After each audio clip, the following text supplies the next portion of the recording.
and we are back for the the second match in our double header tonight. It is the Durham Lords taking on the St. Lawrence Vikings, and we are almost ready to go in our men's match. The women Durham Lords, just beat St. Lawrence in a close game there. So one down, one to go here, Joey. This should be an exciting match, and the men should be fired up to avenge a loss just a few days ago.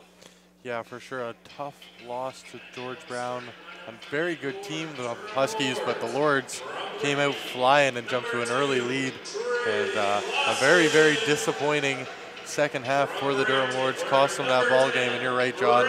They should be coming out full of piss and vinegar to start this game. And if not, I think something might be wrong with them, but I have full confidence in this Lords team to come out strong against this Vikings. Yeah, I had a conversation with Coach Rowley and assistant coach, or one of the assistant coaches. I don't know his name, so I'm not going to quote his name. And I said, what was up with DeMeji's last game, jacking up so many three balls and not going to the paint? I told him that he needs to get inside and own that territory like it's his house, like he lives there. They both looked at me and it's like, you go tell him that. I decided I'd come up here and talk about it with you. Yeah, that is not a man I want to be making upset, is Pancho DeMeji. We saw his emotions boil over a little bit at the end of the first half against George Brown. The three-pointers were a little uncharacteristic of the big man who likes to do his work down low, but maybe trying to show off a more well-rounded game. Taken in is trying to be a little more like Davis and Cousins over in New Orleans.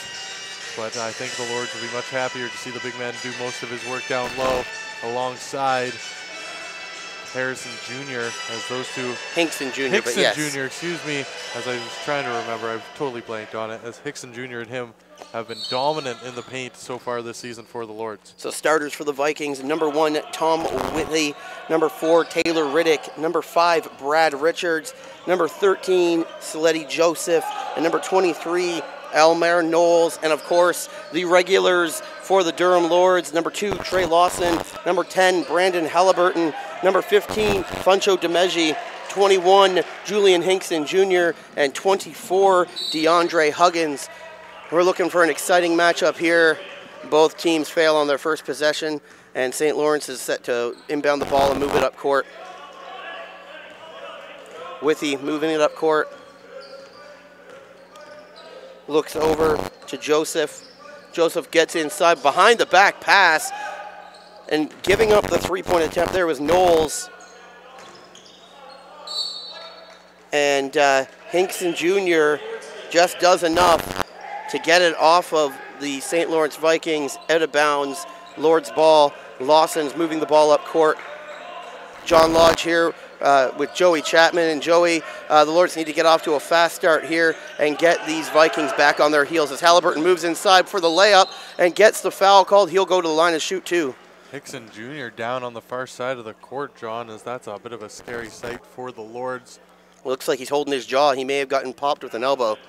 Yeah, elbow or shoulder or something. I didn't see it. I just saw him down on the ground. Not a fun way to start for Hickson Jr., but you're right, John. This Lords team needs to come out strong. They're the number 6th ranked team in the province coming into this week. They lost a very tough game to George Brown, but they must defeat this unranked Vikings team if they want to keep their position inside the top 10. Yeah, as Halliburton makes his first of 2 attempts. Halliburton was key in the first half against George Brown, but he went ice cold in the second half, almost not making a single shot in the second half until late in the fourth quarter when it was all but said and done for the George Brown Huskies, who went on to remain undefeated, or not undefeated, sorry, only 1 loss in their record. As Richards has the ball now, he moves it over to Withy. Withy gets it up top, gets it over to Riddick. Riddick moves inside, shoots for 2, but no worse for wear as Hinkson Jr. gets up nice and high and collects that rebound. And a hard foul there as it looks like Brad Richards, a name that you might be familiar with from hockey, gets in Huggins' face, tries to deflect the ball and steal it, but ends up taking Huggins out of the play and deflecting the ball out of bounds. Lawson has it up top. Looked like he was attempting to shoot that deep 3. We got Big Funcho moving inside here and misses the shot. But those are the attempts we like to see him make, because the big man down there, he's going to be hard to contain. Yeah, that's Funcho's bread and butter. He missed that one, John, but he'll certainly be back. And excuse me, he had one good opportunity at the rim, and you know he's going to be wanting to take advantage of that. Yeah, I believe he was frustrated by a really good defense there by the George Brown Huskies last game, and that's why he was forced outside, or thought he would be forced outside. We need to see him get back to his normal game and get inside like he did on that drive, just be a little bit more accurate and be able to free up some space for the three-point shooters. As Lawson now has the ball, gets it inside to DeMeggi, who gets it in the paint to Hinkson Jr. He goes up and misses the layup, but he will go to the line to shoot two. That's going to be the second foul of the game for this Huskies team, John. And we saw earlier in our first game of the doubleheader how important it can be and how dangerous it can be when you get into foul trouble. And early here in this first quarter, the Vikings have taken 2 fouls, and Hinkson Jr. steps up and makes the first one. Yeah, and the Lords are really, really good, exceptional from the free throw line. You have Halliburton shooting over 75. Sorry, lost my breath there. 75. DeMeggi at 66.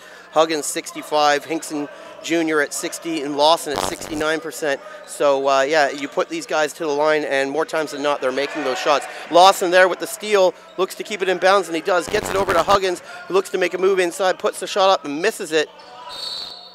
It'll be St. Lawrence ball as it goes off Hinkson Jr. and out. Hinkson Jr. doesn't like that call, but the official says it went off his hand, and it's going to be a throw or a ball in here for the Vikings. Withey moves the ball up court, gets it over to Riddick. Riddick looking around, pulls up for the jumper, short range, no good. It was too long. Hinkson Jr. with the rebound, his second of the game, gets it over to Lawson. Lawson shimmies and shakes a little bit here, trying to get by the defense of Withey. Gets it over to Halliburton, gets a screen, but it's a moving screen there. Offensive foul. Hinkson Jr. is going to get called, and that's the Lords' first foul of the game. I believe maybe their second, though, as the foul clock does read 1, and normally takes their guys a couple seconds to get that foul up there, but I could be wrong. I think they were pretty good on that one, John. I think they were right on the dot there getting that foul call up. I believe they just have the one do the Lords, as both teams have struggled here offensively through 3 minutes, John.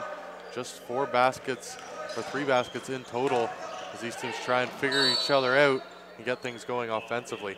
It's out of bounds off the Lords on the defensive attempt there. A good, strong defense inside, not giving up easy baskets, and that's going to be the key here.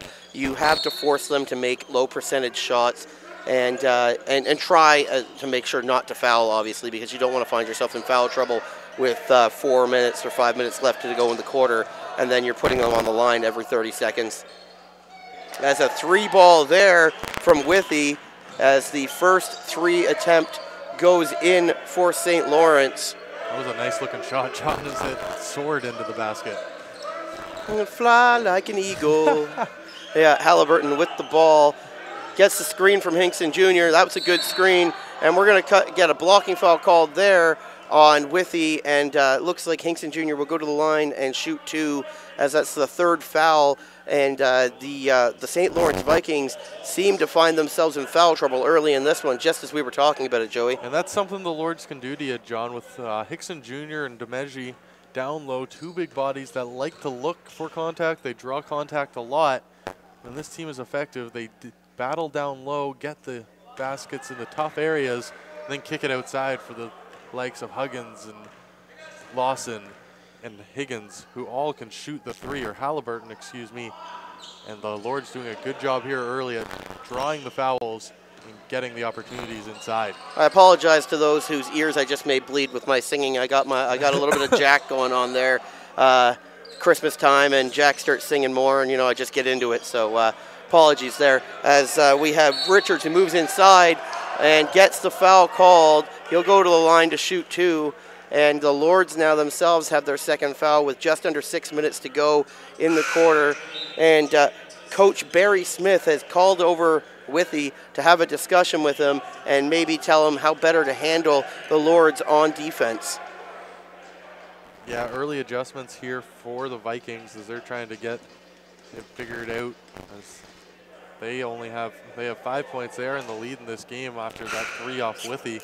But both teams really feeling each other out here, John, and it will open up as the game continues. But it's been a struggle offensively, to say the least, for both teams here early on, as we're going to have a substitution. No, we're not. He called it back. The coach called it back. Well, Henry came in for the Lords. Oh, I'm sorry. I thought we were talking about the Vikings. So Henry's in for Hickson Jr. here early. Henry, another good three-point shooter in limited work. He's 90%. And there's big man Funcho DeMeggi. Gets a little fancy with the behind-the-back finger roll. Unable to get it to drop, but we do like seeing him go inside. He just needs to make sure he doesn't get frustrated and force himself outside. As the Vikings open up a 4-point lead here and have scored on back-to-back possessions for the first time in the game. It seems like they may be getting their engine going here. Lawson looks over to Halliburton. Halliburton gets it back outside to Lawson, who's open. Not room for a three, though. Gets the screen by DeMeggi. Gets it inside to the big man. And he got pushed out of bounds by the Vikings. Taylor Reddick does not like the call there from the official. But that's going to be Lord's ball. We'll get a shot clock reset to 14 seconds. That's good too, because there's only 4 seconds left on the clock, and that's the 4th foul by the Vikings. With 5 minutes to go here, I'd go inside and see if I can pull that 5th foul out of them. Halliburton pulls up for the shot, it goes back rim and out, and the Vikings, Richards moves it up court, gets it over to Riddick, who shoots the 3 ball, a little bit of light front rim out, and Huggins with the rebound gets it over to Lawson, who moves the ball back up court, looking to make a fast break to Henry. Henry gets inside for the layup, too strong, rolls off the front rim and out, as Withy now has the ball. St. Lawrence gets the screen there from Joseph over to Riddick, who fakes the 3. Nice Huge play. steal there by DeMeggi, Joey. That was nice. He got his hand in there and slapped that ball out of Withy's hands.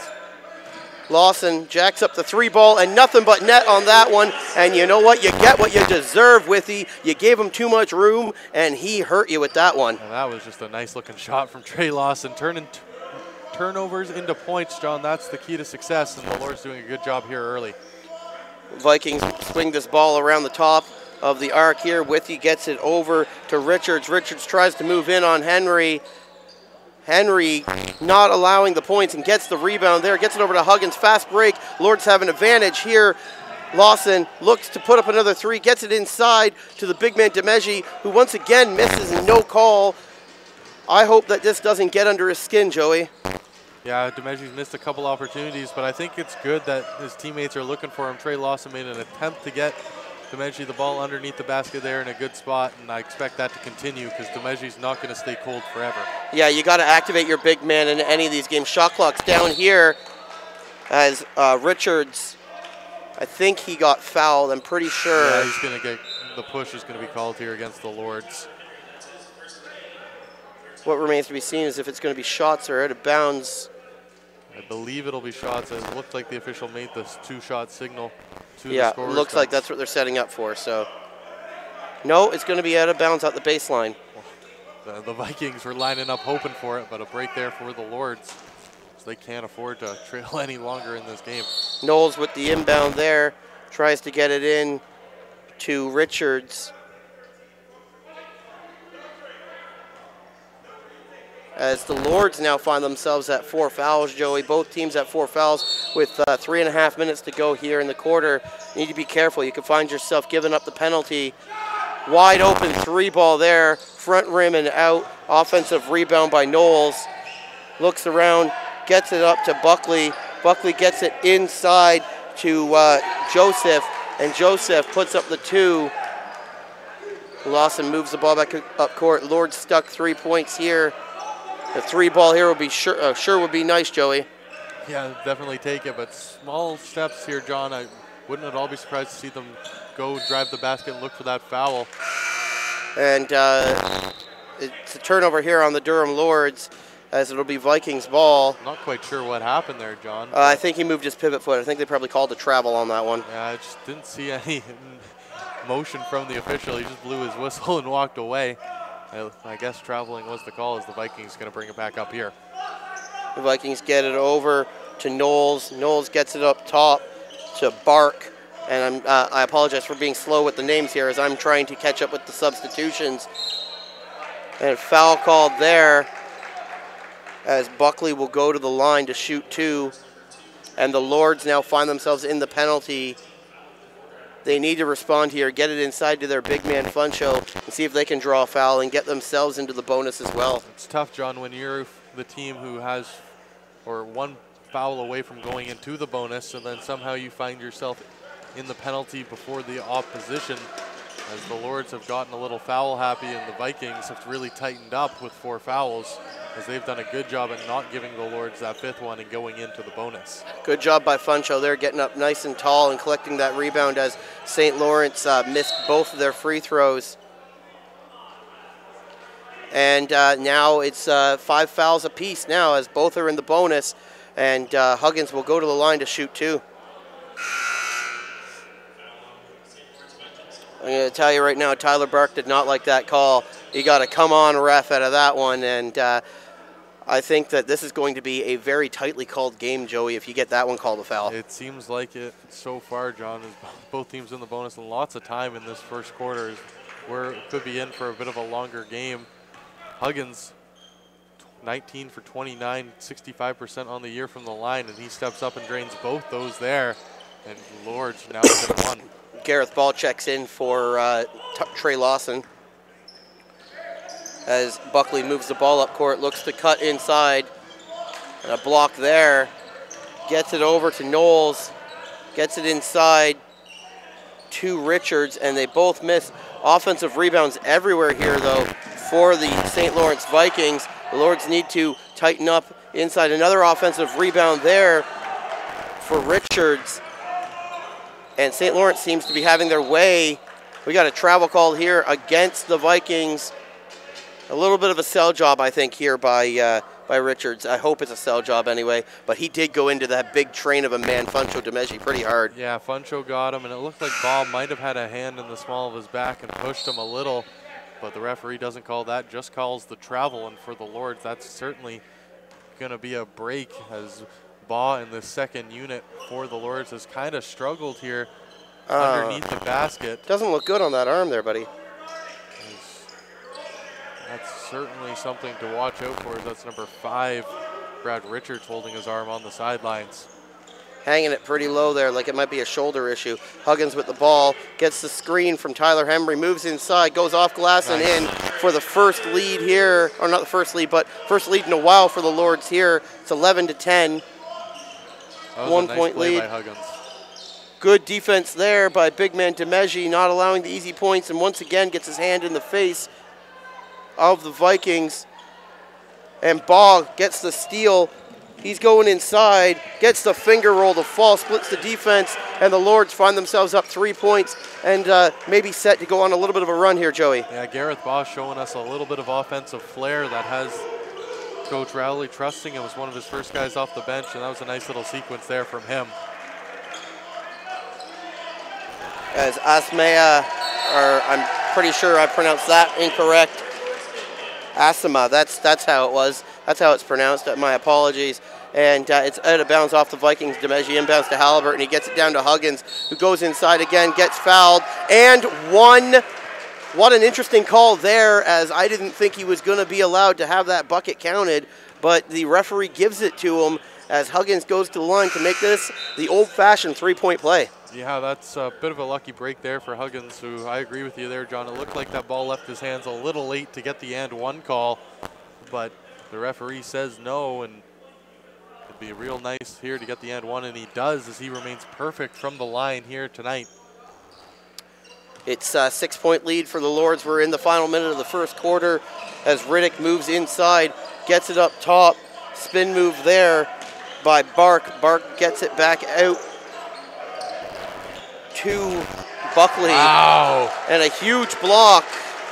Funcho, your boy there, John, just comes out of nowhere to smack that ball right into the Durham College sign. I think he deserves to use the Mutombo finger wag on that one. No, no, no. That was a thunderous block there from the big man. Lords are looking good tonight on defense, keeping the St. Lawrence team away from the inside. and it'll be Lord's ball. Baugh to inbound it to Halliburton.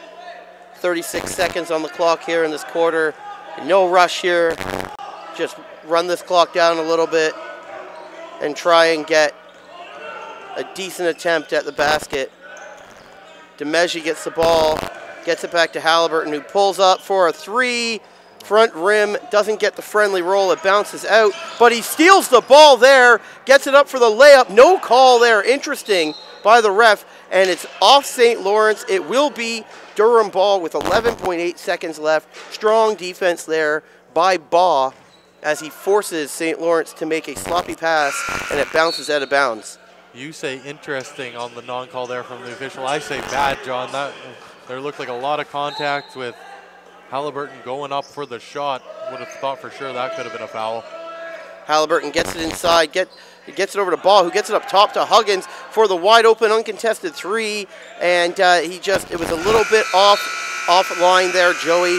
The Lords take a 6-point lead into the second quarter, 16-10 for Durham. What'd you like about that first quarter, Joey? What I like about it is the resolve from the Lords, John. We saw them kind of go into a lull there halfway through the quarter. They gave up the lead. They weren't able to get anything going offensively, but they stuck with it. They got themselves in the bonus, and they found a way to somehow get a 6-point lead out of that first quarter, and one that they didn't play their best ball in, but they came together and rallied to put themselves up by 6 when they were down by 2, 3, 4 at one point, if I remember correctly. Yeah, they looked like they were a little bit down and out in that one, but the bounce back pressure was good for the Durham Lords. And it's interesting to see. It's the second game in a row that Funcho hasn't played a big role offensively in the first quarter. Hopefully that changes in the second, but he's finding a way this game to be active and getting those big blocks and playing strong defense inside the paint. For sure, Funcho may not have the offensive stats after that quarter, but he was certainly involved underneath the basket. He drew a couple fouls, and the important thing for DeMeggi and the Lords moving forward is to keep that up. Eventually, DeMeggi's going to wear down the defense of his Vikings. He's 6'5", him and Hickson Jr. down there. They're going to get the fouls. They're going to wear the Vikings out defensively. So I think a key going forward is to keep feeding DeMeggi the ball down low, because I have a feeling it's going to turn here. I also, John, sorry, I just wanted to point out the play of number 4, Gareth Baugh, coming off the bench, the first-year player. We didn't see him very much against George Brown, but he's come out and had a very solid first half, a bit of a spark coming off the bench for the Lords.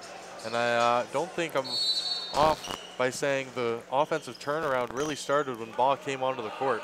Yeah, he's playing sticky defense, Baugh is, so you want to continue to see that as they get the ball inside to the big man, looking for the call, and he finally gets those 2 points to get him on the scoreboard there, and using his size to his advantage, gets the flyby by St. Lawrence, and wide open for that layup there off the glass and in, as St. Lawrence moves the ball at court. And we've got Richards back in the game, who looks no worse for wear with that shoulder, and that'll be that's a great thing for Coach Barry Smith, because he's probably going to be a key part of this game. As Baugh gets it on the nice pass, as you said, from DeAndre Huggins for the 2, and forces a quick timeout call after the quarter break by Coach Smith.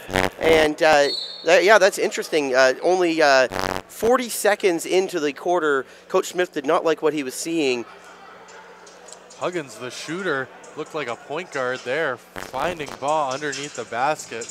And that's an awfully nice play from a guy. You don't see assists too many from him, as he's more of a shooter. We see him very good from beyond the arc. He's perfect from the line, but now he adds that third thread in with that pass and gives Baugh the easy 2 points. And we saw DeMeggi get his first 2 of the quarter, John. Just like I said, stick with it, because that guy's not going to miss from underneath the basket very long.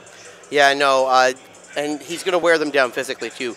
The Vikings have some guys who can match up in size with, or height anyway, with DeMeggi, but not in sheer girth and muscle mass. He is a big man and a tall man, and when he moves his body around and swings those arms around, you get contacted with any of those elbows or biceps, it's leaving a mark, Joey. I have no comment on Funcho DeMeggi's girth, John.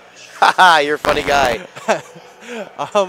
This is a big game for the Lords, Johnny, as I'm going to quickly segue. 8 games played coming into this one. They have only one more before their Christmas break after this, when they're going to take on the number 3 ranked team in the province, Seneca.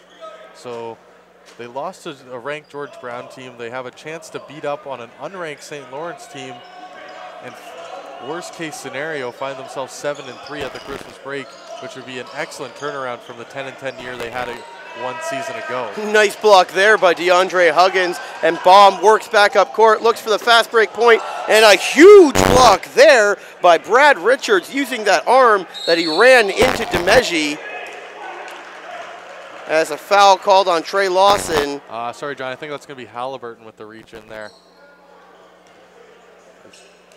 Sorry, he was signaling 2 shots. I thought he was signaling number 2. I got you. Yeah, no, it looked like Halliburton got the call there. I saw it. He wasn't happy with the reach and call. But the Lords have doubled up the Vikings here early, Johnny, and they've had some success with their strong defense, but they cannot get themselves back in foul trouble, which has been a problem for the Lords all night long.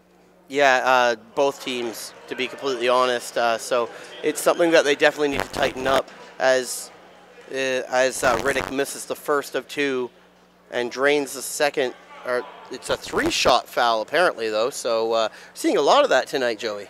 Yeah, interesting. It didn't look like he was in a shooting motion from beyond the arc. I understood the 2, but not really the 3, and he does a good job there at making his free throws.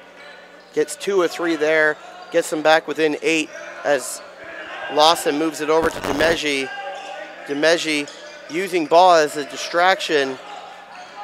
His one-on-one, gets it inside. Baugh's wide open, knows his limitations though. Nice spin move, unable to finish. And Baugh's going to take a foul there on a push. He doesn't like it very much, nor do I. It looked like Brad Richards kind of tripped over his own feet there. But yeah, he slipped and he fell on that shoulder again. Yeah, moving that around. He doesn't look very comfortable. No, exactly, John. I was thinking the same thing. He looks like he's in some pain, and the Lords are certainly going to have to keep an eye on that. So is this coaching staff for the Vikings, as Baugh's going to check out. And it's going to be Henry who comes back in. Still no Hickson Jr., who hasn't played a minute here in this second quarter. And we have a 2-0 lead in the Toronto Maple Leafs game for the Maple Leafs. Nice. For anybody interested there, Zach Hyman scores and Josh Olivo scores as well, as the big man, Funcho DeMeggi, works his way inside and puts that one down with a light slam dunk. That was something we didn't see from Funcho against George Brown, John, was him getting those dunks at the net. He's so athletic and so dominating. Normally he's good for 2 or 3 dunks a game, and George Brown did such a good job of taking that away from him, but he's found it here against St. Lawrence. Yes, he definitely has. He's playing strong inside. And another goal there for the Toronto Maple Leafs. Josh Olivo snaps it home. 3-0 Toronto. As it seems like we're missing a hell of a game there, but we've got a good one going on here too, Joey, as Halliburton is looking to get the screen there by DeMeggi. Double teamed, gets it inside to DeMeggi, and deflected out of bounds. It'll be Lord's ball. DeMeggi looks like he's limping a little bit, as him and Hickson Jr. are going to swap out for each other here. So the Lords not going too big after starting both their big men. Yeah, DeMeggi needs a little breath there. Having the quarter break and playing as strong as he is defensively. Clock's down here though, as Lawson makes a nice spin move inside. Tries to get the teardrop to fall, but unable to do so. And Riddick slipped on the floor there. Must be a little bit sweaty down there. Huggins gets the oh, sorry, I screwed that one up. Huggins with the poor defense, and Riddick able to get it over and get it in for the 2. Lawson moves up court.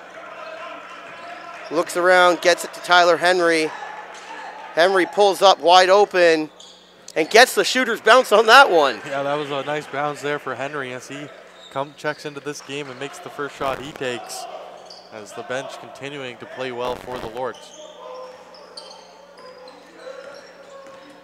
Kareem Buckley moves it around, gets it to Riddick. Riddick gets it inside to Joseph. Joseph fights for the offensive board, unable to get it. Lawson moves it up to Halliburton, who lays it up and in. Fast break points are the name of this game, Joey, and if the Lords can keep that up and get one-on-one down the court, you'll take that any day. That looked like Brady to Cooks in Mexico on Sunday night, John. That was a perfect pass that dropped right into the midst of Brandon Halliburton. He made no mistake on that. I want to talk about Mexico. Oh my goodness, 62-yard field goal by Steven Gostowski. And that looked like it might have been from 62 yards as Kareem Buckley drains the three there. 6-point lead for the Lords. Just under 6 minutes to play in the second quarter. Gets it in. Halliburton gets it inside to Hinkson Jr. He looks to work in and get the shot off glass and in. Lots of contact there. No call. Makes you want to go, Johnny, as that looked like another play with lots of contact. Hinkson Jr. definitely looking for the call there, and the referee lets it go as the Vikings have done a much better job after taking 4 early fouls in that first quarter, John. They've done a good job at staying out of foul trouble here in this second quarter.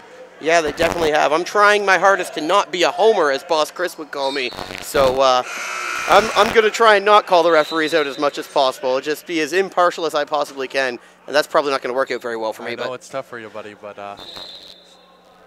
the officials haven't been terrible today. They weren't great in the hockey game we did earlier today. They were okay in the women's game before this, and so far they haven't had their whistles out a lot, despite both teams being in foul trouble in the first. It was a very physical first quarter. Yeah, they're letting both teams play, and I have no problem with the officials in this contest, Joey. And I'm not going to talk about the hockey game. Hinkson Jr. set the inbound here to Lawson. Lawson content to just let this ball roll and keep the clock from going. So he picks it up near half court, guarded by Tom Withey. Gets it over to Huggins, who's too long. He stepped in. It was a long two. Halliburton with the fadeaway jumper and unable to get that one to fall either. Good defense there by Hinkson Jr. taking the pass away from Asima as Huggins collects the rebound there, gets it over to Lawson, and the Lords are moving back up court with speed here. Lawson pulls up for the 2 at the free throw line and drains it. It's a 10-point lead again for Durham, and we're just under 4 or 5 minutes to play left in this first half.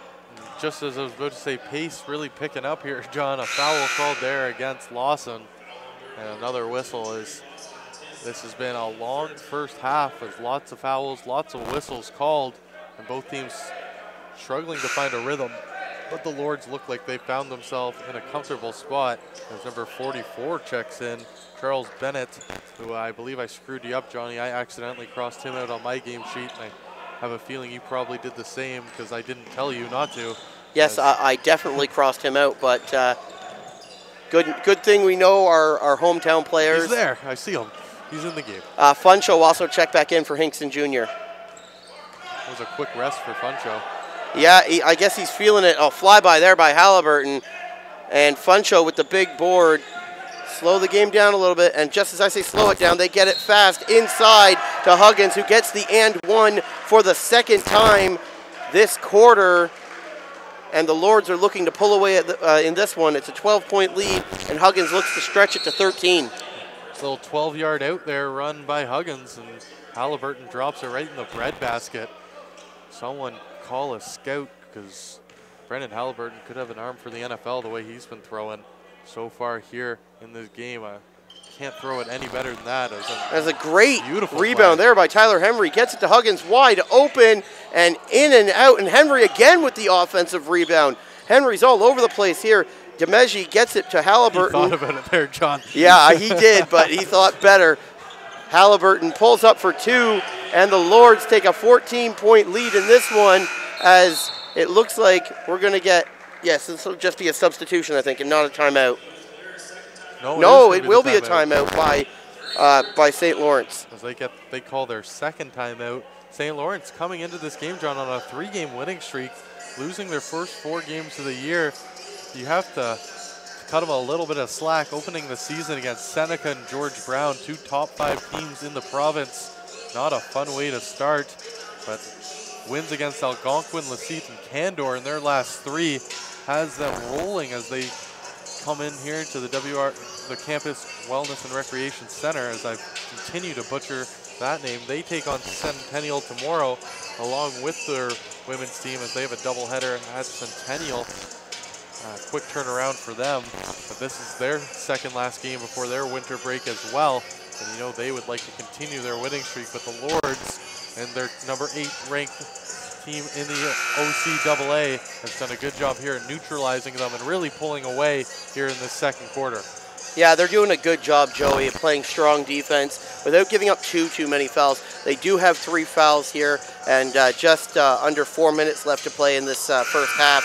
So it'll be interesting to see how they adjust to not give up the penalty or not get caught in the penalty and give up the line to the Vikings and allow them back in this game. But they've withstood the first push or the first and second push from the Vikings and kept them in check. So 14-point lead hopefully looks to grow here for the Lords. St. Lawrence coming into this game with just 6 points on the season. The Lords at 12, doubling them up. The Lords ranked number 3 in the East. St. Lawrence number 6. And for the Lords, if they want to continue their rebound season and really set themselves apart and become a dominant team in the OCAA, they have to beat these unranked teams. Withey has the ball now, loses his dribble, looks up top, gets it over to another player who's been crossed out, number 30, who is playing, Kidante Buchanan. Seems like we got a little bit happy with the pen for both of us, as Huggins, with the nice spin move there, gets it up and in for another 2. I don't blame you, Joey. I blame the scorer's table. I blame Eric Dixon 100% for that, because I remember specifically saying, oh no, Kudante's not playing, and he said, nope. Well, that's too bad, and I crossed him out. Nice block there by Huggins, and he's getting called for the foul, and he doesn't like it. Certainly not. I don't like it very much either, as Huggins just playing strong defensive there. We've seen a lot more contact than that not called so far this afternoon or tonight, John. And the Lords not going to be happy with that, and that's their 4th foul. And once again, they find themselves in foul trouble.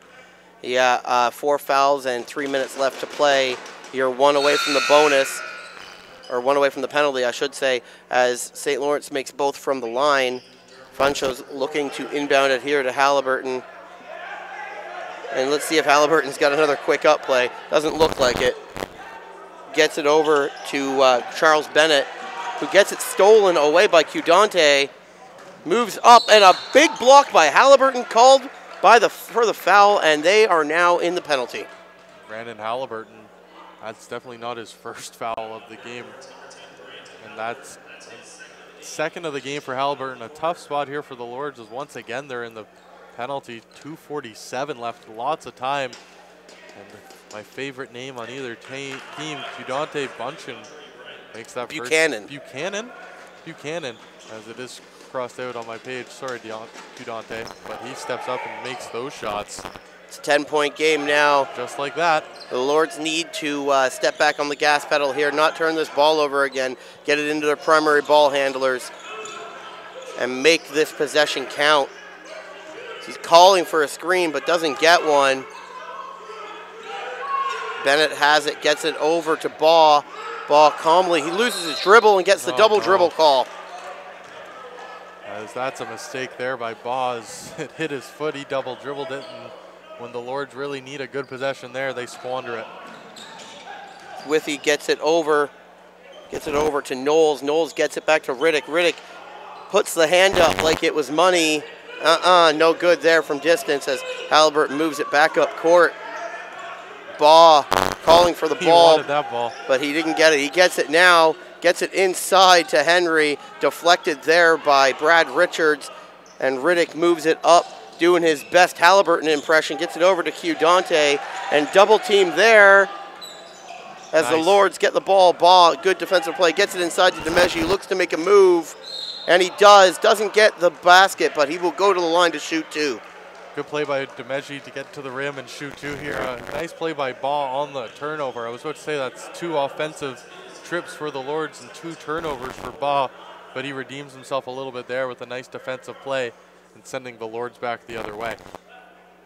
Yeah, it's good to see Funcho getting more involved on the offensive side of the board, too, just to get him back in the groove of things. Like we were talking, he was forced out of the paint in the last game against George Brown, forced to shoot some long-distance shots that we're not used to seeing, made a couple of them, and maybe added to his confidence a bit too much. He needs to be inside the paint, he needs to be in his home and control his home, and yeah, he's doing that so far tonight. DeMeggi, 66% from the free throw line on the year, steps up and makes those. So I was incorrect before of it being 3-0 for the Leafs. They just changed the goal. It was 2-0, but Ron Hainsey has now made it 3-0 for the Toronto Maple Leafs. No Teeth Hainsey finds a way to get on the board. Good for him. Hey, man, when you've played in the NHL as long as he has, you're lucky to have one tooth. That was a pretty looking shot there by That Knowles. was beautiful there. Knowles had a shot from 3, gets it to go. It's 37-29. It's an 8-point game as Tyler Hamry puts it up from 2, unable to get the shooter's roll, the friendly roll there, as Withy comes away with the ball. They're looking to close this gap here late in the first half. Gets it to Q Dante, who faked the 3. Gets it to Withy, who has that high arcing 3-point shot. A little bit too strong there. Very graceful, though. I see what you mean. His ball moves inside, and the nice layup there, getting by the defender, stretching the lead back to 10. We're inside 1 minute now as Withy gets it over to Brad Richards. Richards with that wonky shoulder gets it back to Withy, who then loses his dribble a little bit there, able to retain it, gets it to Riddick. Riddick fakes to Withy, pulls up for a bad shot, unable to get it. Halliburton comes back down court. We're within the last 20 seconds, and Halliburton is looking to hold this for final shot. The shot clock will run out just before or just after. I don't even know why the shot clock is on. So they can hold for final possession here. Halliburton throws it out of bounds, looking for Baugh, and Baugh had moved out of the spot that Halliburton thought he was going to be in. And that's the difference, John, between starters and bench players. The starters more used to playing together, and Baugh not one of those guys, and Halliburton just misses him there. And they call the foul on the 3-point attempt heave by Elmer Knowles, and he will go to the line and shoot 3 before the end of this half to make it maybe a 7-point game, Joey. Yeah. Interesting foul there by the Lords. That's a tough foul to take there. As I believe that was Baugh who's going to get called for it.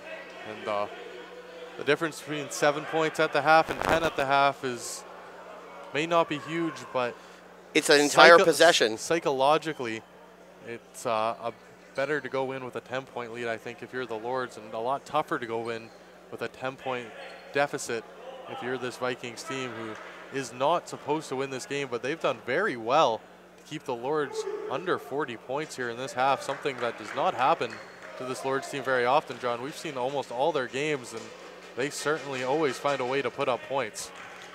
Yeah, they definitely do. The Lords cannot take this team lightly, as any team can beat any team on any given night, man. And he makes all 3 shots there, and it is a 7-point game going into halftime, 39-32 for the Durham Lords. Joey, what do the Lords need to do better coming into the second half to push this St. Lawrence team to their limits? Just stay out of foul trouble, I think, really is going to be my key going into the second half, John. That's both quarters. They went into the penalty. That's not a fun way to play the game. You're giving the opposition easy points. As we saw there at the end of the half, 3 free throws there by the Vikings, and they cut the lead to 7, and that's definitely what the Lords are going to need to do better, is control their emotions and keep the Vikings away from the line and not get themselves into the penalty, which can just really turn a game. All right, well, it's 39-32. It's a 7-point contest for the Durham Lords. We'll be back, myself and Joey will be back in just over 14 minutes for the second half. Make sure to stay tuned.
All right, and we are back. It is just about to start, or the second half is just about to start in this one. 7-point contest for your Durham Lords, 39-32. Another low-scoring first half, Joey. Yeah, very uncharacteristic of the Lords, John. I'm just looking at the box score from their loss on Tuesday against George Brown. The Lords, even though they lost, they put up 48 in the first half. I guess only 9 points less than what they did in the first, but they've been a high-scoring team all season long, one of the highest scorers in the OCAA, and I would not be surprised at all to see a bit of an offensive breakout here. They started sluggish against this St. Lawrence team, but they seem to really find their groove as this game's gone on, and they've by far been the better team since the beginning of the second half. Quarter, I guess I should say, excuse me. Yes, seeing as we're just about to begin the second half here with St. Lawrence inbounding the ball. Riddick gets it over to, and I've already forgotten his name. Withy. Withy. That's right. It was a W. Withy. Withy gets it inside, or sorry, gets it over to Riddick, who gets it inside to Brad Richards, a name I can't forget. A name I'm all too familiar with. And Hinkson Jr. is out of bounds off St. Lawrence as Hinkson Jr. inbounds it to Trey Lawson, who looks to get his game going as he finished the first half with just 5 points, 1 from distance, and 2 from and 1 from 2-point range. Didn't go to the line at all. Funcho gets it inside to Hinkson Jr., who gets pushed in the back, and he will not shoot two. He will take Huggins will take the ball at the baseline and inbound with 14 seconds on the clock. Interesting to see the Lords have started with their starting lineup from the first quarter with both Hickson Jr. and DeMeggi on the court together. Offensive foul called there on DeMeggi as he was just a little bit too physical on that drive inside, and it'll be a turnover. St. Lawrence ball as Brad Richards sets the inbound to Withy, and Lawson is like, no, this guy's not getting the ball. I'm going to stick to him like glue. Now the ref's going to change where the throw-in's going to be. So it's going to be pretty much right in front of us here at the Cape Nest Media Gondola. And Withy takes a run in as opposed to standing still. Gets the ball guarded strong there by Lawson, not letting him get free. Screen there by Brad Richards, who gets it over, and Richards has it inside the paint there as Hinkson Jr. tries to guard him, but Richards gets it off glass and in. Yep. Lawson moves the ball up court. A long pass there to Halliburton, who tries to get the fast break, tries to go inside, pulls up for a jumper, and the fadeaway is good as the teams trade 2 early 2-pointers, and Withy is moving the ball back up court. That was vintage Brandon Halliburton right there. Pull up and shoot, and nothing but net. Withy gets it over to Richards. Richards with the spin move, tries to go off glass and in again, and another nice move there by Richards. He's looking no worse for wear. Must have had a good halftime rest there. Got some ice on that shoulder as Halliburton gets fouled, and it'll be a side out of bounds. And that, I think, will be St. Lawrence's second foul. Yes, it will, of this third quarter early on. And if the Lords can get St. Lawrence into foul trouble, that'll just make this much easier on them to try and stretch this lead, as it is now only a 5-point game. Funcho gets it inside and gets the foul called just as I said it. That's the third foul now, and we're only just under just under a minute and a half into this contest. Funcho's going to go to the line to shoot 2, Joey. Yeah, and just like that, 2 fouls on 1 possession there, as the Lords are doing a good job at being physical and drawing contact. You're definitely right, John. Getting into the bonus early in this quarter would make it a much easier task to hold off this surging Vikings offense, as the Lords need to win this game to remain in the top 10 in the OCAA men's basketball rankings. Withy got it over to Joseph, and Joseph cut inside for the layup. Halliburton moves it up court. It's 44-36, an 8-point game. Something about that says is wrong to me. I don't know. Funcho gets it inside for the nice reverse layup. And now it'll be 44-38, as I was correct. A little bit of adjustment there. They're getting it down, figured out at the booth at halftime. And but they'll figure it out. It's It's a good group of crack students staff down there. It's hard. Or it's hard sometimes it's to. Tough. Now they're back to school, John. They gotta go to class and do a scoreboard. Multitasking is tough. As Lawson pulls up for three Nice. and drains it, his second of the game. As Trey Lawson looks like he's got his game going early in this third quarter, Joey. That was a nice shot there by Trey Lawson, who showing it on the defensive side of the court in his battles. A little frustrated. Yeah. A little frustrated there with Withy. He gives him a little shove in the back. It's not, haven't seen this side of Trey Lawson, the hard defensive matchup, as he hasn't really been forced into that situation, but Withy was definitely the hottest player for the Vikings.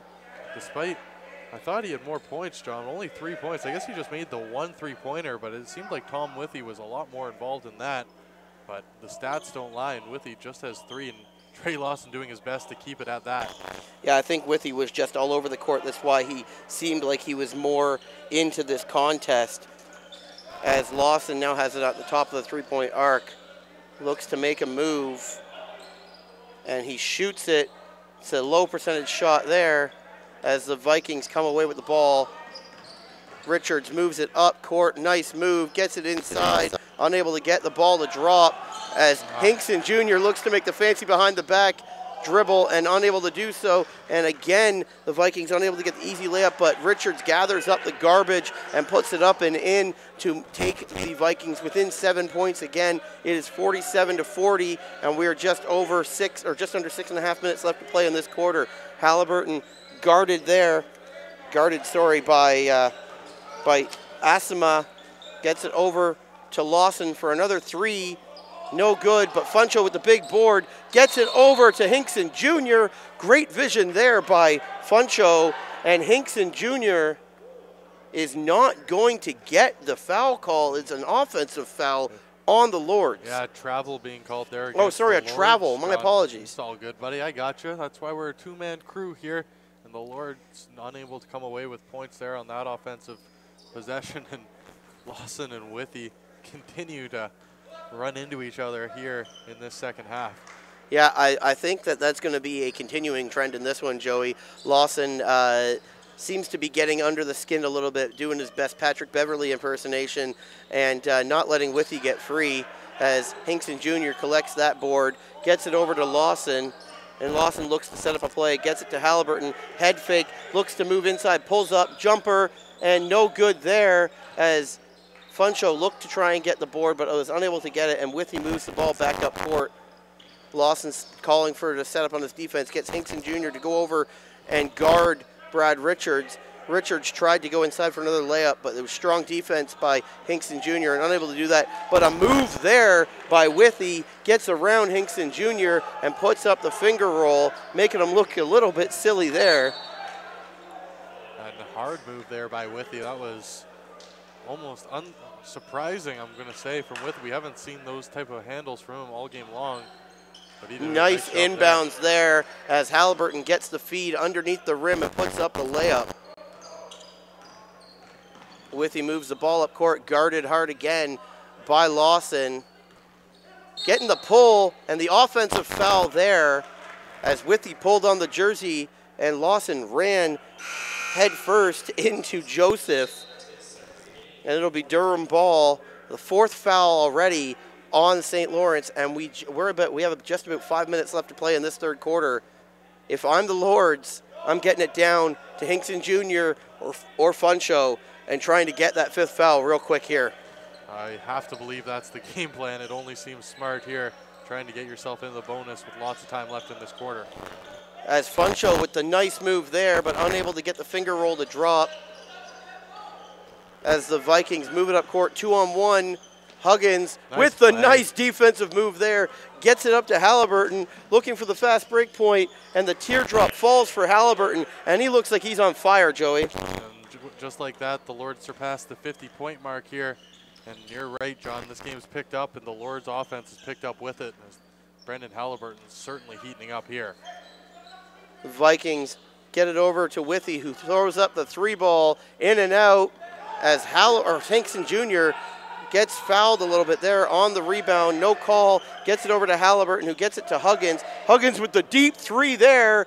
No good, but the rebound by Funcho, who moves inside, bodies up, and gets the travel call. No foul there. That's a tough break there for DeMeggi, who doesn't seem to agree with the call.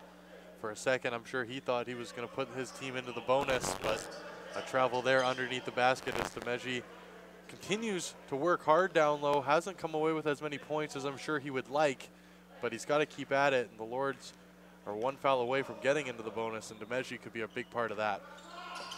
As Funcho is on Riddick, and Riddick moves by Funcho, and the offensive rebound goes to Brad Richards, who goes inside against DeMeggi, goes for the layup. DeMeggi again with a big rebound there, gets it over to Lawson, and Lawson looks like he's looking for Hinkson Jr., but he gets it to Halliburton on the nifty behind the back pass, and Halliburton gets the nice finger roll layup there. Brendan Halliburton went over in the second half against George Brown, John. That was a big reason why the Lords were unable to hang on to that lead.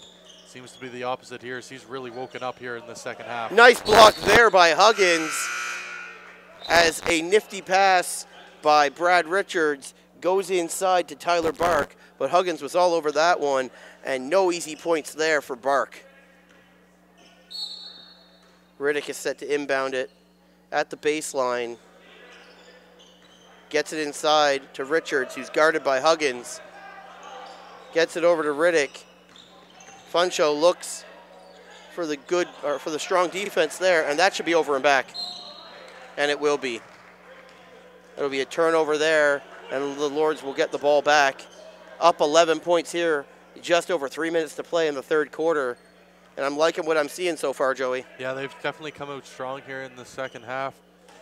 Johnny, they started with 39 points, so they put up 14 here in just under 7 minutes. As DeMeggi tries to go for the backhanded dunk and just can't get it to fall. Couldn't get up high enough, and then couldn't get enough on the ball. As St. Lawrence goes for the three, unable to get it. Riddick, looking like he's going to shoot a deep three, decides better on it, moves inside and gets the ball turned over there by Lawson. Lawson behind the back, looks to set up a play. Head fake, and DeMeggi gets hit hard. And the ball was kicked there, but no call by the ref. Behind the back to Richards, and Richards gets it over to Buckley. Back to Riddick. Riddick moves inside, and they get the foul call there as Riddick will go to the line to shoot two. What do the Lords have to do to get that fifth foul call, Joey? Yeah, it's certainly been tough, John, as it could have been called a couple times here. And I know Trey Lawson not happy with the official after that. What he believed to be a kick ball, it certainly looked like Withy got his foot on the ball, but no call there by the officials, and go back the other way. Do the Lords, or do the Vikings to pick up that foul? And we saw this early from the Vikings, John. In the first quarter, they got to 4 fouls and then did an excellent job of not taking that fifth one. I don't know if that's good coaching or just dumb luck, but they continue that habit here as they've had 4 fouls for almost 2.5 minutes here, and they haven't given up one yet.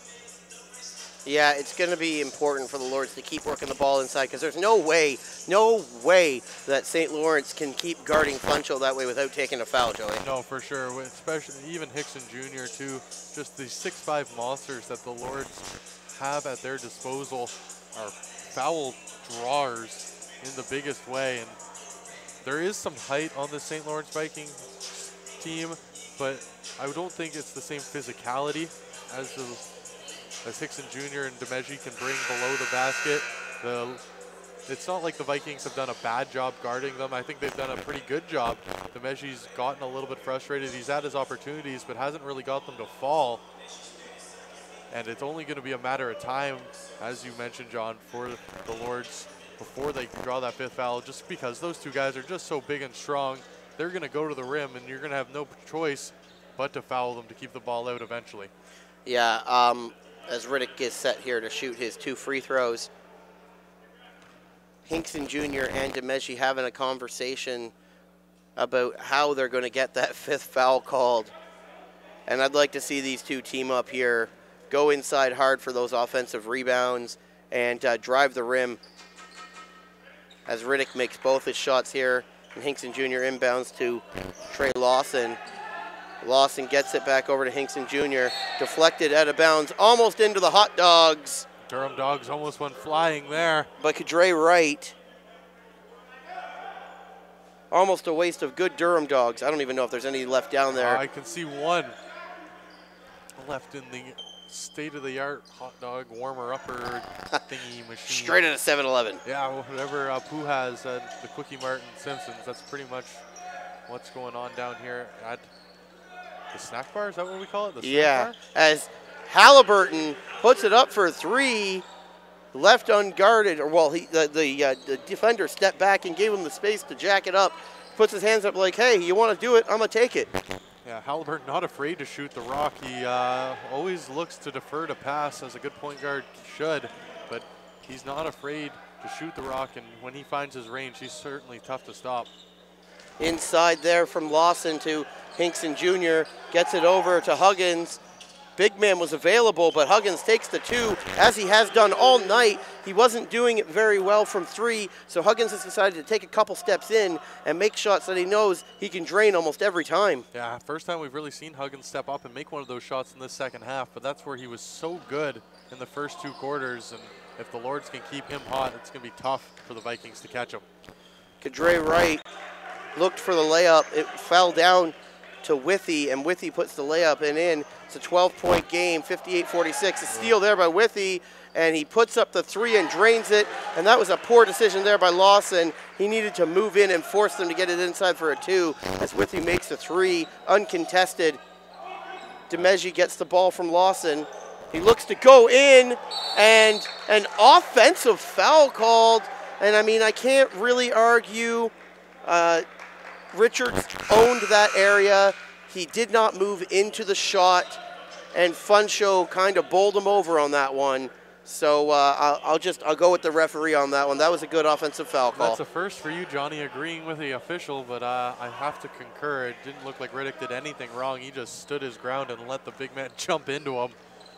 And DeMeggi certainly did that as he got all of his man, but it's going to be a foul here, and all of a sudden the Lords have 3 fouls. But I'm definitely not a ref sympathizer, but you know, I'll give it to them when they give them the props when they deserve it. Good call there. As St. Lawrence turns the ball over and it goes out of bounds. It will be Durham ball. We have 30 seconds left to play in the 3rd quarter, and it is a 9-point game, 58-49. Funcho is set to inbound here. We have Gareth Ball, who has checked in, as well as Tyler Henry. Looks like that second unit is going to start getting another look here. Yeah, they didn't give up too many points when they were on in the first half, John. They struggled offensively. Baugh had a couple good opportunities, as did Henry, but they really struggled to be consistent offensively. And Halliburton again with the deep 3 ball. Gets it back though. Funcho slaps it back, and Halliburton's looking to set up a play. Final possession of this quarter here. 7-6 on the shot clock, 9 on the game clock. Sorry, not final possession. Gets it inside to DeMeggi. DeMeggi gets it over to Henry, and a shot clock violation there. No foul call. Lots of contact, but nothing serious enough for a foul. The Lords go 5 minutes here in this quarter without drawing a foul after drawing crazy. 4 in the first 5. As Withy tries to heave up a prayer there at the end of the quarter. It is a 9-point game. Durham has 58, and St. Lawrence has 49. It was a decent quarter there by Durham as they held off the Vikings a little bit, but they did end up losing the quarter. Actually, Johnny, they won the quarter by 2 points. Oh, that's right. They had a 7-point lead. I thought they had a 10-point lead. They scored 19. The Vikings scored 17, and it's one of the only times ever my math is correct. But I was doing it in my head while you were talking, so that's it's not a bad quarter for the Lords. They outscored them. They gave up 17, but when you score 19, you're going to take the trade-off, especially when you enter up 7. Definitely the more offensively inclined team are the home Lords, John, and I think they're very much happy to play a bit of a run-and-gun game against this Vikings offense, knowing that they're probably not going to be able to keep up, but you never know. they have the confidence coming into this game, winning 3 straight. The Vikings, for them to come back into this game, what I think is going to be important is getting the Lords back into foul trouble. The only quarter of the entire game that they didn't get into the penalty was that quarter there. Where they did a really good job, I think, John, at only taking 3 fouls.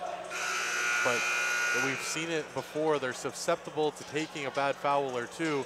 And what's going to be real important, I think, for both teams is it's probably a point of emphasis from both coaches heading into this final quarter is not take early fouls and put yourself in a position where you're worried about it coming down to the end of the game. Yeah, that was strange there. They were unable to get that 5th foul called against the Vikings for the entire last 5 minutes of the quarter, the entire last half of the 3rd quarter there. It's imperative to play stronger on defense and play a little bit more physical on offense, I find, so that you kind of force the Vikings into foul trouble. They did a good job of that in the first half of the 3rd quarter, but dropped off a little bit as St. Lawrence moves the ball around now. Shot put up there by Azama, and he makes it. It is now a 7-point contest as Baugh gets it over to Halliburton, gets it to Funcho DeMeggi, and a foul called there on the Vikings, a reach-in or a slap, and Huggins will inbound. And just as we said it, the first team foul already on the Vikings. Halliburton has the ball now, calling for Huggins. Huggins looks around, gets it inside to Tyler Henry, gets it to Funcho, who looks to make a big, strong move.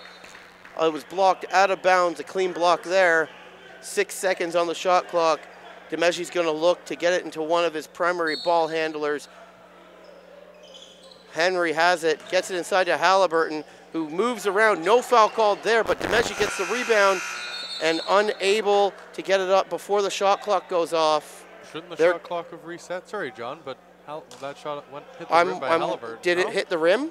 That's what it looked like to me, but... Because I didn't know if it maybe missed the rim and hit the backboard. I think that's what the officials are saying as well. I think they're going to give the Lords back the ball because they're going to give them a delayed shot clock. But, yeah, I believe that shot by Halliburton hit the rim, as that was a bit of an error by the shot clock operators. DeMeggi looks to get it inside and gets that foul called. Finally. He's going to go up for 2. He's going to go for 2 shots, and that's the 2nd foul, and we're less than a minute into the 4th quarter. Yeah, that's a good job by the Lords drawing early fouls. Stop me if you've heard this before, but what they're going to have to just keep up the pressure here.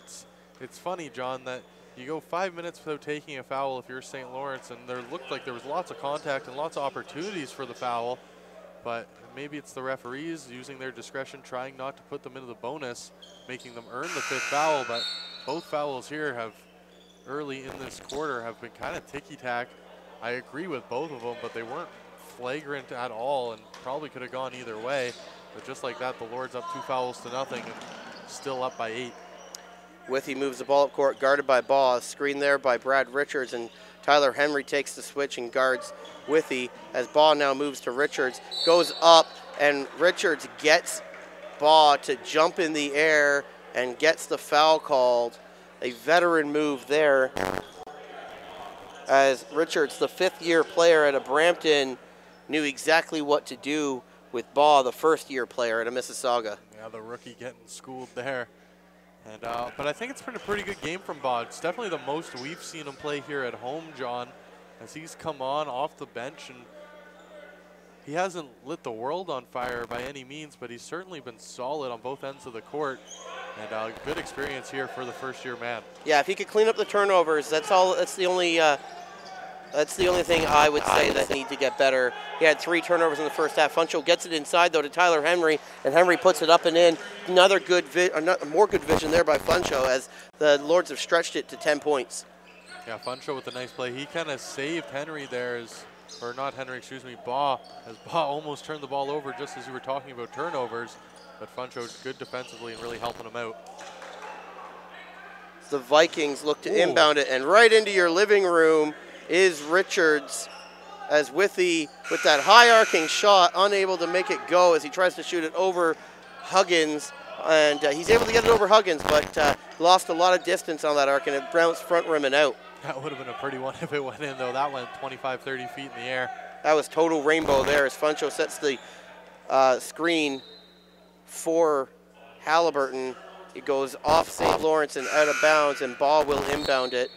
8 seconds on the shot clock. Now Withy got his hand on that ball, and Brandon Halliburton doesn't miss passes by 2 feet very often. So not at all surprised to see that it's a Durham throw in here. As Blue Shoes Matty Dender sits down to take in the end of this game, just in front of our commentary here in the Cape Burness Media Gondola, John Lodge and Joey Chapman here with the call. As St. Lawrence has the ball, they get it over to Riddick. Riddick looks to shoot, decides better on it, gets it to Buckley, who throws it up, and an air ball. As the Durham crowd getting on him a little bit here. As I don't blame them, as that was a bit of a whiff there from number 3. Still a 10-point game here for your Lords as Halliburton looks to move it up court. Gets guarded strong there by Withy.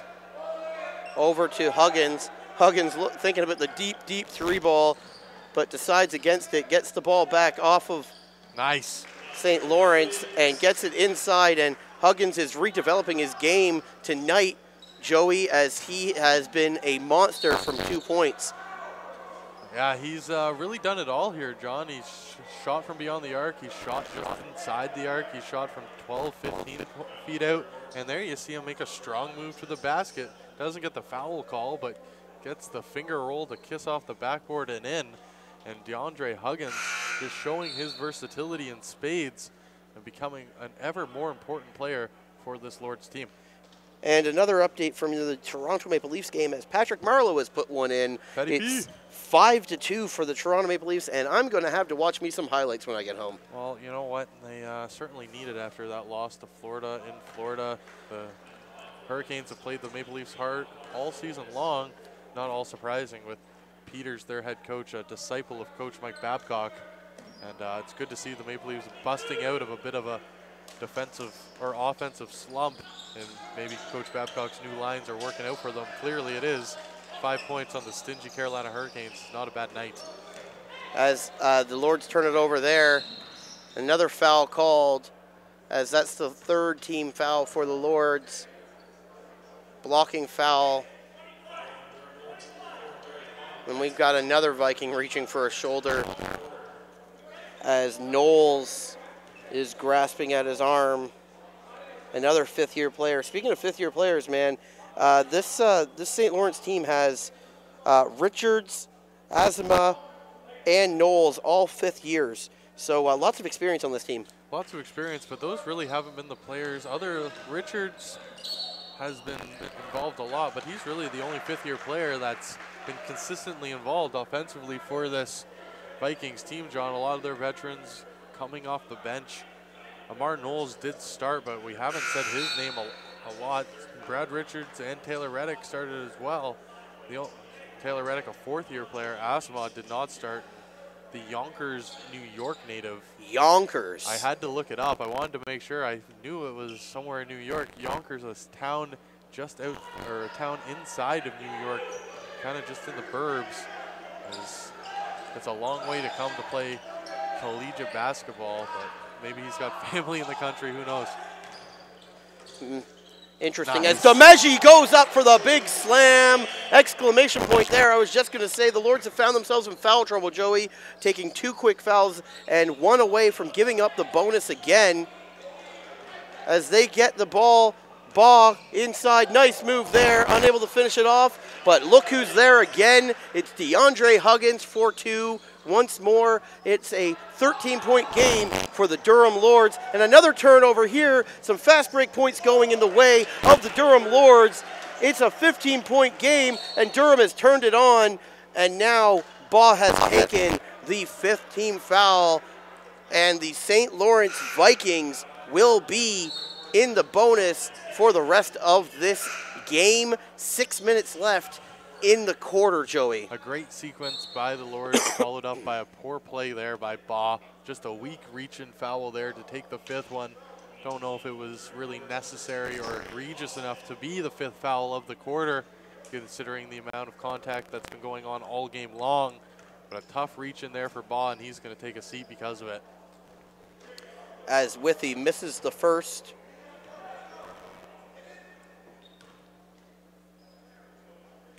About to shoot his second now. Puts it up. And no good again.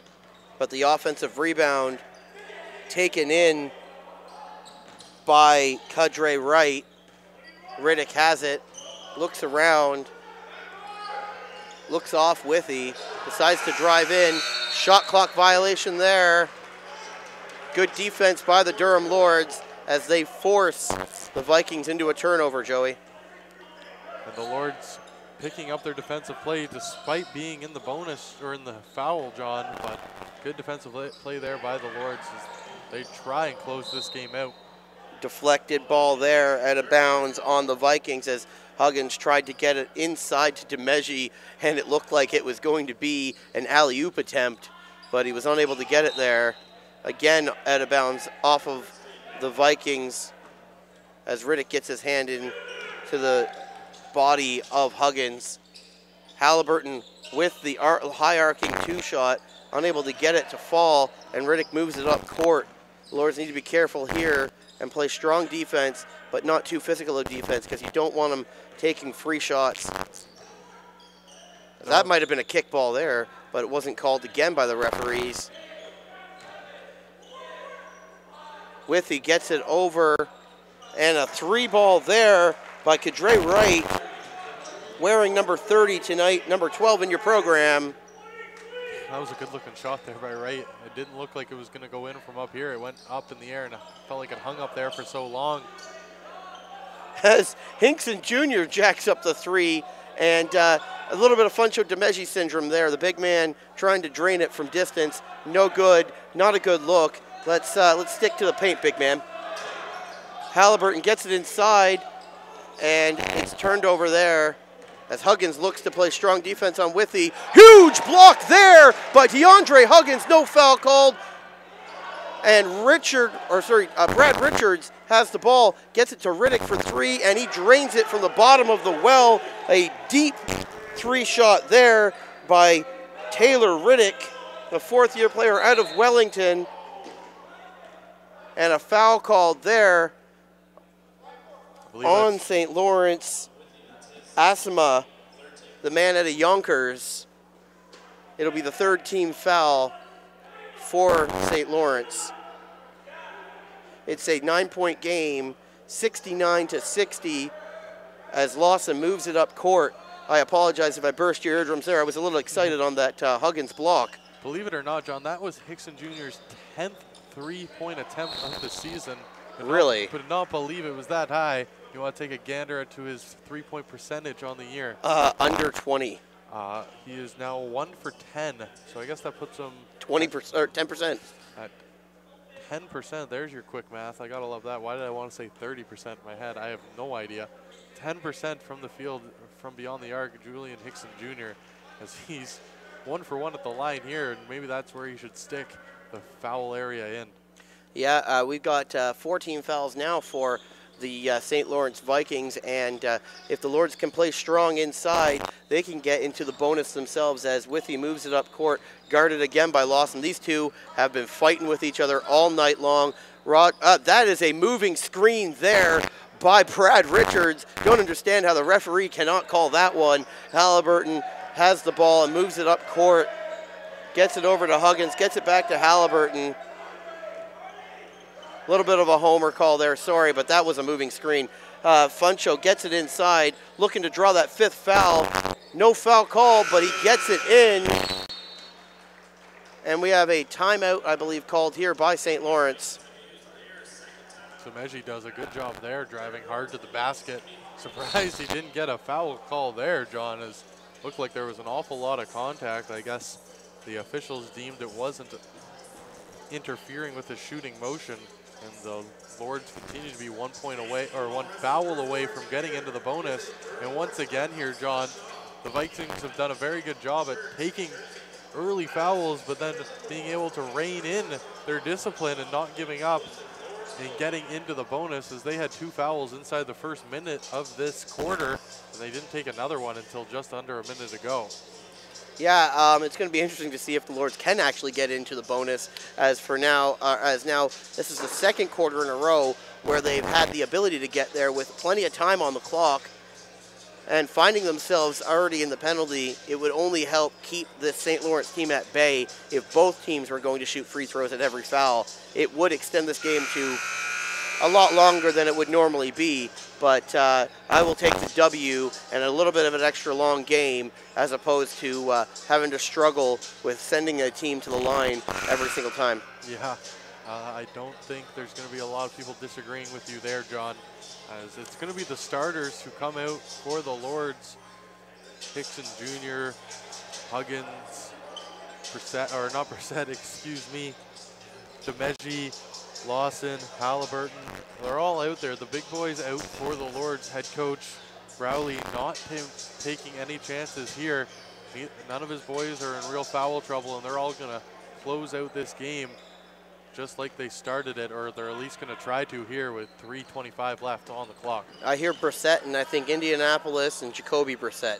Totally forgot that we had a Brissett on our team, as Riddick with the deep three ball here, and he's looked good this half, Joey, as he drains that one from well beyond the arc. All of a sudden, they've woken up from beyond the arc, John, as they've made a couple three-pointers here to really put some pressure on the Lords. For them, they've been able to answer back, but they might not go on forever here. Lawson being guarded here, puts up the three himself, unable to get it as Riddick gets the rebound. Strong defense here, and I was going to call it a steal, but it's going to be Durham Lord's ball if I read the referee's call correctly. I believe so. That's the way he pointed, John. Is it going to be a throw-in here for the Lords? I believe it will be. No, yes. There's Huggins. Sorry, Riddick was walking towards the line there. They faked try me to out. Confuse us up here, but Huggins gets it over to Halliburton, who moves inside and tries to get the shot up, unable to get it in, but Hinkson Jr. there to clean up the mess, puts it off glass and in, and we're back to a 12-point contest here. Durham in front, 75-63, as Withy moves it up court, guarded by Halliburton, as Lawson moves off of him for the first time tonight. Brad Richards inside against Hinkson Jr., gets back to Riddick. Riddick again with a deep three ball, and that one was too strong. That's going to be out and of it bounds looks on like the we're Lords going there. to get... Oh, I don't think it's a foul, John. I think it's just out of bounds on the Lords. Yeah, They're okay. the last ones to touch it, and the Vikings are going to have a throw in here. Richards gets it inside to Withy, who gets it up top. Riddick has it again, gets it over to Kadre Wright, and Funcho with the big defensive rebound there, and Lawson says, let's slow this down, let's eat some of this clock, and let's set up a play here. No need to be too quick with a 12-point lead. As DeAndre Huggins almost has it stolen there, but good recovery, and gets that fifth foul called. He will shoot two, and now both teams will be in the bonus for the final 2 minutes of this contest, Joey. Yeah, broken play there by Huggins, finds himself drawing a foul as he was very close to losing that ball, but regains the handles and does a good job to get in there and draw the foul here. And for the first time since the first quarter, the Lords find themselves in the bonus. Huggins misses the first, and that, I believe, is his first miss from the line tonight. Yeah, he hasn't missed much, John. Puts up the second and misses that one as well. It is still a 12-point contest. 2 minutes left in this one, or just over a minute and a half now, as St. Lawrence moves the ball up court inside to Brad Richards, who looks to make a move on Hinkson Jr., tries the nifty little sky hook, but Hinkson Jr. collects that rebound, gets it to Lawson. Lawson makes his move on Withy, then backs off. Withy takes a deep breath and looks at the clock. Hinkson Jr. with the ball. It's a kick ball? I believe so, yeah. Oh no, it's going to be a foul here, I think. It's tough to tell. The officials don't make their signals very clear to us up here, but yeah, it will be a foul, I guess. I don't know. They no, we'll figure it out eventually. Yeah, we'll figure it out as soon as they give the ball to who they're going to give the ball to. Yeah, things will happen here within the next minute, 18 seconds, and when we know, you'll know. Sorry, guys. I think that where Funcho is standing, it looks like he's going to inbound the ball. That would be my guess as well. Well, we have a second here, John. We have a final from the Campus Ice Center here. The UOIT Ridgebacks male varsity team defeating the Lakehead Wolves 3-1 at home. They will play again tomorrow at 7. Should be a good game, and that's a hard foul there. Wow. As Halliburton is writhing around on the floor in pain. He slammed that floor hard, Joey, and that was a sickening sound. The trainer is coming directly out to check on Brandon Halliburton. Yeah, body hitting hardwood. It's never a fun feeling, as he was a good 2-3 feet in the air. Brandon Halliburton's got some hops, and he was full extension there when his legs kind of got taken out from under him, trying to make the play, and he landed flat on his back, and that was a loud thud that could be heard all the way from up here in the gondola. With our headphones on. Yeah, that was definitely a big-time collision between Brandon Halliburton and the hardwood. And unfortunately for Halliburton, the hardwood doesn't give very often. Don't look now, but Carolina is coming on. It's 5-4. Oh, get out of here, John. It's 5-4 with under 5 minutes to play in the third. Lindholm got it, and then Noah Hannafin brings it in 1 for the Hurricanes as the Leafs' defensive issues continue. Speaking of defense, the Leafs winning the lottery for another Swedish, if he's not Swedish, he's Russian defenseman committing verbally to the Toronto Maple Leafs. He cannot be signed until April 2018, but that's another win for Lou Lamoriello and Brendan Shanahan.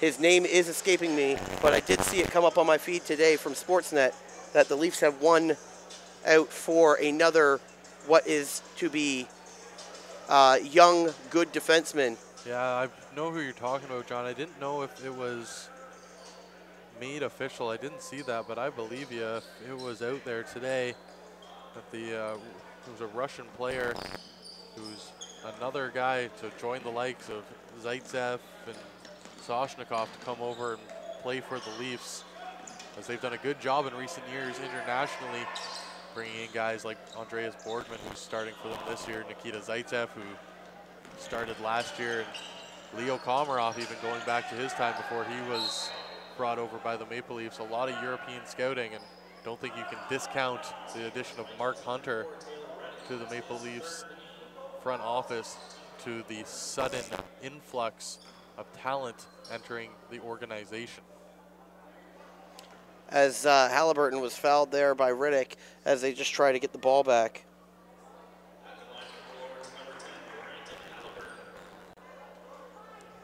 Halliburton seems to be okay after taking that hard foul.